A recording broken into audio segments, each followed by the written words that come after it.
네, 청취자 여러분, 오늘 저희가 함께 깊이 파고들어 볼 이야기는요.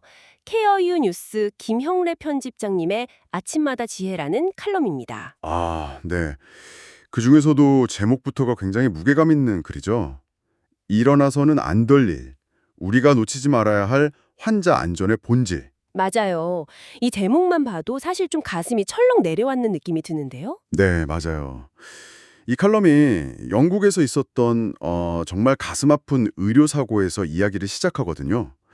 근데 이게 그냥 남의 나라 얘기가 아니라 꼭 거울처럼 우리 사회를 비추고 있어요. 우리 사회, 특히 이제 초고령 사회로 가고 있는 한국의 의료나 돌봄 시스템이 어떤 위기에 처했는지를요. 바로 그 점입니다. 그래서 오늘 저희 목표는 단순히 이 사건을 그냥 요약하는 데 그치지 않으려고 합니다.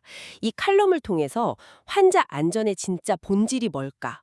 그리고 그걸 지키기 위해서 우리 각자 또 우리 사회는 뭘 해야 할까? 그 핵심을 한번 제대로 짚어보겠습니다. 자, 그럼 바로 본론으로 들어가 보죠. 칼럼이 시작부터 아주 충격적인 두 사건을 제시합니다. 영국 헐람 스트레이트 하스피탈에서 일어난 일인데 아, 듣는 것만으로도 마음이 좀 무겁더라고요. 정말 그렇죠. 첫 번째 사건은요. 33살 남성의 이야기예요. 정신건강 문제로 병동에 스스로 걸어서 들어왔는데 걸어서요? 네, 불과 18일 만에 몸을 전혀 못 가누는 상태가 됐고 결국에는 세상을 떠났어요. 아니, 18만에 그렇게 됐다고요. 네, 그리고 두 번째는 21살 여성이었는데요. 정말 단 몇 시간이었어요. 의료진의 관찰이 좀 소홀해진 틈에 안타깝게도 스스로 생을 마감한 사건이었죠. 걸어서 들어왔다는 이 한마디가 정말 머릿속을 떠나질 않네요. 아니, 건강을 되찾으려고 간 곳에서 생명을 잃는다는 건 이건 뭐 단순한 실수나 사고라고 보기에는 너무 참담한데요. 맞습니다. 이건 분명히 개인의 실수를 넘어선 뭔가 구조적인 문제가 있었던 것 아닌가요? 정확한 지적이세요. 칼럼도 바로 그 점을 파고들거든요. 이건 뭐 한두 명의 태만이 아니라 명백한 시스템의 붕괴였다는 거죠. 시스템의 붕괴요? 네. 조사를 해보니까 그 병원 조직 전체가 뭐랄까 병들어 있었던 거예요. 가장 심각했던 건 침묵의 문화였습니다. 침묵의 문화요? 네. 직원들이 분명히 이건 좀 아닌데? 이거 위험한데? 라고 느끼면서도 아무도 목소리를 내지 못했던 겁니다. 문제가 있는 걸 알면서도 말을 못하는 분위기라 이게 비단 병원만의 문제는 아닌 것 같기도 한데 생명이 달린 곳에서는 그 무게가 완전히 다르겠네요. 그럼요. 문제를 제기하면 혹시 불이익을 받을까봐 그 두려움이 조직 전체를 그냥 잠식해버린 거죠. 여기에다가 만성적인 인력 부족, 또 체계적인 교육 부재가 더해진 거예요. 아, 일부 의료진은 자기가 뭘 해야 하는지조차 명확히 몰랐고 환자 기록은 엉망이었고요. 그러니 환자 상태가 나빠지는 그런 미세한 신호들을 계속 놓칠 수밖에요. 결국에는 뭐 개인의 사명감이나 양심에만 기대기에는 너무 열악한 상황이었다 이런 거군요. 예, 시스템 전체가 무기력에 빠진 상태였던 겁니다. 그게 더 무서운 거죠. 시스템이 오히려 사람을 지치게 만들고 결국에는 안전을 포기하게 만드는 구조였다는 게 정말 소름이 돋네요. 바로 그겁니다. 제대로 된 시스템만 있었어도 충분히 막을 수 있었던 비극이었던 거죠. 지금 영국 병원 이야기만 들으면 이게 그냥 남의 일처럼 느껴질 수도 있을 것 같아요. 근데 사실 저는 이 이야기를 읽으면서 약간 섬뜩한 기시감 같은 게 들었거든요. 아, 그러셨군요. 이 문제가 지금 우리, 특히 한국의 시니어들에게는 얼마나 가까이 와 있는 현실일까요? 안타깝지만 아주 가까운 현실입니다. 칼럼은 영국 병원이 겪었던 그 압박이 지금 한국의 의료, 돌봄 현장에서 그대로 재현되고 있다고 경고하고 있어요. 그대로요. 네, 아시다시피 한국은 세계에서 가장 빠른 속도로 늙어가고 있잖아요. 치매나 우울증, 복합 만성질환처럼 지속적인 돌봄이 필요한 어르신 인구가 폭발적으로 늘고 있죠. 그러다 보니 의료 시스템은 이미 과부하 상태에 걸려 있고요. 맞아요. 병상이 부족하다, 의료진이 번아웃에 시달린다 이런 이야기는 이제 너무 익숙한 뉴스가 됐죠. 하지만 그게 그냥 추상적인 문제가 아니라 방금 이야기한 영국의 비극처럼 구체적인 위험으로 이어진다. 바로 이 말씀이시군요. 네, 칼럼이 지적하는 핵심이 바로 그거예요. 이런 극심한 압박 환경에서 가장 먼저 그리고 가장 쉽게 무너지는 게 바로 기본이라는 겁니다. 기본이요? 네, 의료 현장에서의 기본이라는 건 사실 아주 단순하거든요. 환자를 세심하게 관찰하고 상태를 꼼꼼히 기록하고 작은 변화에 신속하게 대응하는 것. 네, 정말 기본 중에 기본이네요. 그렇죠. 하지만 인력이 부족하고 모두가 지쳐있는 환경에서는 이 당연한 기본이 뭐랄까 사치가 되어버릴 수 있다는 거죠. 그렇군요. 겉보기엔 최신 시사를 갖춘 요양병원이나 요양원이라도 그 안에서 실제로 돌아가는 시스템은 우리가 생각하는 것보다 훨씬 취약할 수 있다는 경고도 들립니다. 맞아요. 특히 중요한 건 이런 시스템의 구멍이 모든 환자에게 똑같이 위험한 건 아니라는 점이에요. 그분들에게 이런 기본적인 안전 절차가 무너지는 건 곧 생명의 위협과 직결되는 문제입니다. 아, 듣고 있으니 정말 좀 막막한 기분도 드는데요. 그렇다면 우리는, 환자나 가족은 도대체 뭘 할 수 있을까요? 칼럼이 이 부분도 아주 중요하게 다루고 있더라고요. 네, 이 부분이 어쩌면 오늘 이야기에서 가장 실질적인 조언일 수 있습니다.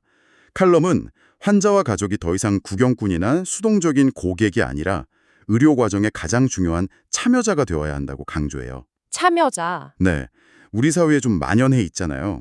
병원에 모셨으니 전문가들이 알아서 잘하겠지 하는 생각, 거기서 벗어나야 한다는 아주 강력한 메시지죠. 참여자라는 말이 참 인상적이네요.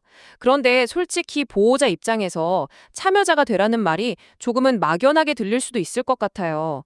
의료진에게 계속 뭔가 물어보고 확인하는 게 혹시 방해가 되거나 좀 유난스럽게 보일까 봐 걱정될 수도 있거든요. 아, 정말 중요한 질문이십니다.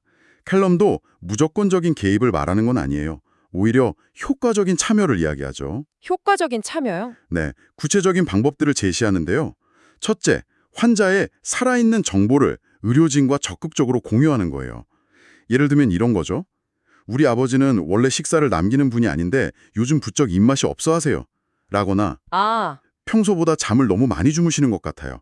같은 정보요.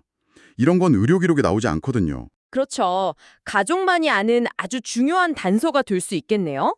맞습니다. 의료진의 전문성에 가족의 세심한 관찰이 더해지는 거죠. 그리고 둘째는 작은 변화라도 좀 메모해두고 그걸 바탕으로 정중하지만 분명하게 질문하는 습관이 중요해요. 질문하는 습관. 네, 이 약은 어떤 효과가 있나요? 최근에 부쩍 기운이 없어 보이시는데 괜찮은 건가요? 같은 질문을 주저하지 말라는 거죠. 그리고 셋째, 중요한 의사결정은 반드시 문서로 남겨서 확인하는 것도 좋은 방법이고요. 결국 아무리 시스템이 촘촘해도 빈틈은 생길 수 있고 그 빈틈을 메우는 마지막 안전망은 환자를 가장 잘 아는 가족의 관심과 애정이다. 이렇게 정리할 수 있겠네요. 네, 바로 그 의미입니다. 자, 그러면 이제 가족의 노력을 넘어서서 시스템 자체를 바꿔야 한다는 이야기로 넘어가 보죠. 다시 영국의 그 침묵의 문화로 돌아가 보면 이 문제를 해결하는 게 정말 중요해 보입니다. 네. 영국 병원에서 문제가 있다는 걸 알면서도 말하지 못했던 그 두려움이 결국 비극을 키웠잖아요. 칼럼은 한국의 의료계 역시 이런 문제에서 자유롭지 않다고 지적합니다. 사실 병원이나 요양시설처럼 좀 폐쇄적인 조직일수록 환자 안전에 직결되는 불편한 진실이 밖으로 드러나기 어려운 그런 구조적인 한계가 있죠. 결국 신뢰의 문제로 이어지는 것 같습니다. 우리가 어떤 병원을, 어떤 시설을 신뢰할 수 있느냐의 문제요. 맞아요. 칼럼은 진짜 신뢰는 건물이 얼마나 크고 장비가 얼마나 좋은가에서 오는 게 아니라고 말해요. 조직 내에 문제가 생겼을 때 그걸 숨기지 않고 투명하게 드러내고 고치려는 문화, 거기서 온다는 거죠. 아, 문화를 강조하는군요. 네. 구성원 누구나 환자 안전을 위해서라면 직급에 상관없이 목소리를 낼 수 있는 환경, 그것이 진정으로 안전한 병원이라는 겁니다. 그렇다면 그런 안전한 환경, 더 나은 시스템을 만들기 위해서 칼럼이 제안하는 구체적인 해법들은 무엇이 있나요? 크게 5가지 핵심적인 변화를 제안하는데요. 첫째는 고위험 환자를 위한 상시 이상 징후 감지 시스템을 기술적으로 강화해야 한다는 거고요. 둘째는 인력 배치 기준에 대한 패러다임 전환을 요구합니다. 패러다임 전환이라면 구체적으로 어떤 의미죠? 법에서 정한 최소 인력 기준을 맞추는 데 급급한 게 아니라 실제 현장에서 안전한 돌봄이 가능한 충분한 인력을 기준으로 삼아야 한다는 거예요. 잠시만요. 최소가 아닌 충분한 인력.